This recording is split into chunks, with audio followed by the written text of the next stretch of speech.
South India shopping mall, the wedding మంత్ర, సరికొత్త wedding collection, south India shopping mall.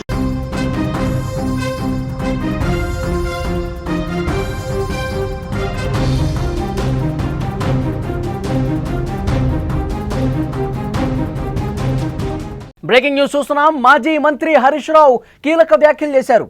9వ తేదీన Kaleshwaram commission ముందు హాజరవుతానని చెప్పారు Harish Rao. Bomb పేలుస్తా అని కూడా సంచలన కామెంట్ చేశారు. నా దగ్గర ఒక కీలకమైనటువంటి డాక్యుమెంట్ ఉంది, కమిషన్ ముందు హాజరయ్యాక ఆ విషయాన్ని పూర్తిగా రివీల్ చేస్తాను కూడా హరీష్ రావు అన్నారు. మీడియా చిట్ చాట్లో ఆయన ఒక సంచలన ప్రకటన చేశారు. పీసీ ఘోష్ కమిషన్ ముందు హాజరైన తర్వాత ఆ కీలకమైనటువంటి విషయాన్ని మీడియాకు తెలియజేస్తానని చెప్పారు హరీష్ రావు. మీడియా చిట్ చాట్లో హరీష్ రావు ప్రస్తుతం ఏవైతే వ్యాఖ్యలు చేశారో అవన్నీ కూడా తీవ్రంగా దుమారం రేపుతున్న పరిస్థితి కనిపిస్తుంది. కాళేశ్వరం ప్రాజెక్టులో అవకతవకలకు సంబంధించి కాంగ్రెస్ ప్రభుత్వం అనేక ఆరోపణలు చేస్తోంది. ఆ ఆరోపణలన్నిటికీ కూడా నేను సమాధానం చెప్తానని చెప్పి అంటున్నారు హరీష్ రావు.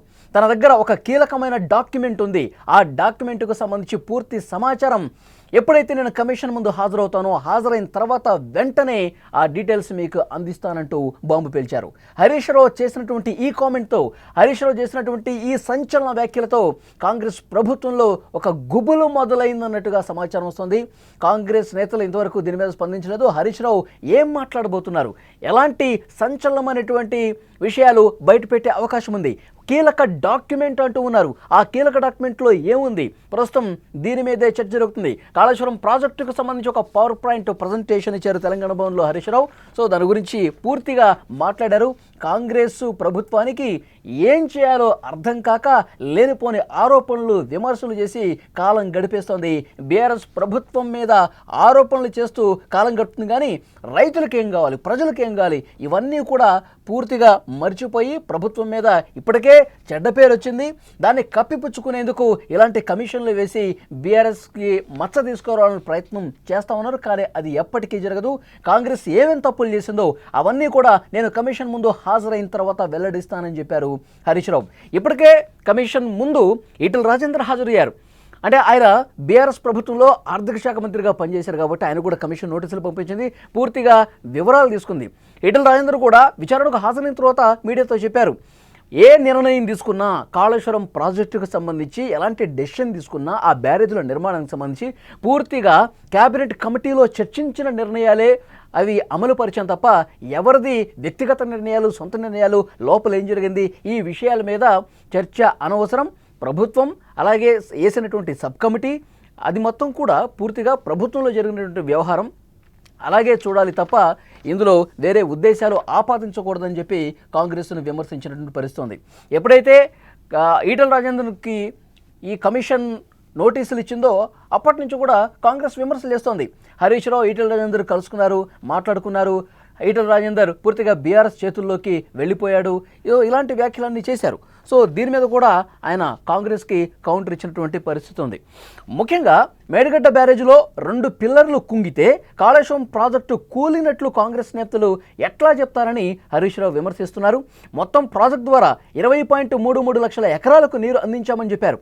కాళేశ్వరం ప్రాజెక్టుకు మహారాష్ట్ర అభ్యంతరం చెప్పకుండా చర్చలు జరిపామని, ప్రభుత్వం ఏర్పడిన 45 రోజులకే మహారాష్ట్రకు వెళ్లి చర్చించి ఒప్పించామని చెప్పారు హరీష్ రావు. వాదన చాలా క్లియర్గా వినిపిస్తూ ఉన్నారు హరీష్ రావు. తెలంగాణ భవన్లో పవర్ పాయింట్ ప్రజెంటేషన్ ఇచ్చారు. ఇంకా ఏమన్నారంటే హరీష్ రావు, కాళేశ్వరం అంటే చాలా చిన్న చూపు చూస్తూ మాట్లాడుతూ ఉన్నారు. కమిషన్లకు పాల్పడి పూర్తిగా అవకతవకలకు పాల్పడి కాళేశ్వరం ప్రాజెక్ట్ని సర్వనాశనం చేసినట్టుగా మాట్లాడుతున్నారు. వేల కోట్ల రూపాయలు వృధా ఖర్చుగా మాట్లాడుతున్నారు. కానీ క్షేత్రస్థాయిలో వాస్తవాలు తెలుసుకొని కాంగ్రెస్ ప్రభుత్వం మాట్లాడాలని చెప్పి హరీష్ రావు అంటున్నారు.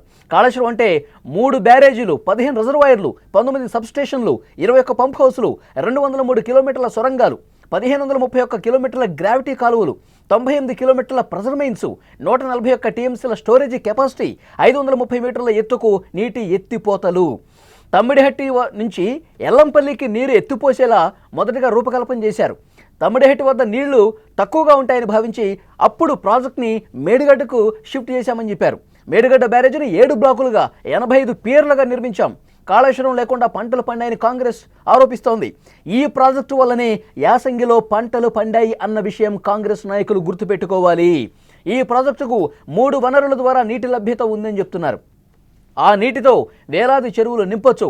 మేడిగడ్డ నుంచి మల్లన్న సాగర్ వరకు నిర్మించినవన్నీ కూడా వాడకంలోనే ఉన్నాయని చెప్పారు. కాళేశ్వరం కింద కాలువ ద్వారానే 90,000 ఎకరాలకు నీరు అందించవచ్చని చెప్పారు హరీష్ రావు. ఇక రాష్ట్ర విభజన సమయంలో తెలంగాణకు గోదావరి జలాల్లో 940 టీఎంసీలు కేటాయించారు. తెలంగాణ గోదావరి జలాలను ఏనాడు 400 టీఎంసీలకు మించి వాడుకోలేదు. ప్రాణహిత చేవెళ్ల ప్రాజెక్టుకు కాంగ్రెస్ ప్రభుత్వం 4 ఏళ్లలోనే అనుమతులు ఎక్కడా కూడా సాధించినటువంటి సిచ్యువేషన్ లేదు.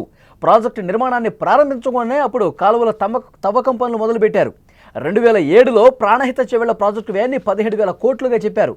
కానీ ప్రాజెక్టు ప్రారంభించకముందే 2011 నాటికి అంచనా వ్యయాన్ని 40,000 కోట్లకు పెంచారు అని హరీష్ రావు కాంగ్రెస్ మీద విమర్శలు చేసినటువంటి పరిస్థితుంది. మరి 9వ తారీఖు హరీష్ రావు కమిషన్ ముందు విచారణకు హాజరైన తర్వాత ఏం చెప్తారు?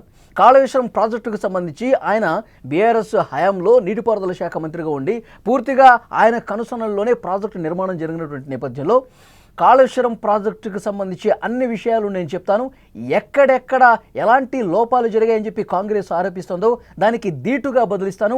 ఒక కీలకమైనటువంటి డాక్యుమెంట్ కూడా మా దగ్గర ఉంది, ఆ డాక్యుమెంట్ చూస్తే నివ్వెరపోతారు, ఆశ్చర్యపోతారు అని ఒక పెద్ద బాంబు పేల్చారు.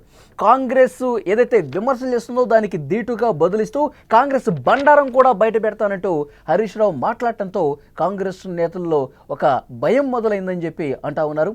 కాంగ్రెస్ నేతలు హరీష్ రావు ఏం బాంబు పేలుస్తాడు, కమిషన్ ముందు విచారణకు హాజరైన తర్వాత ఏ విషయాలు వెల్లడిస్తాడు, దీని మీదే చర్చించడం జరుగుతోంది.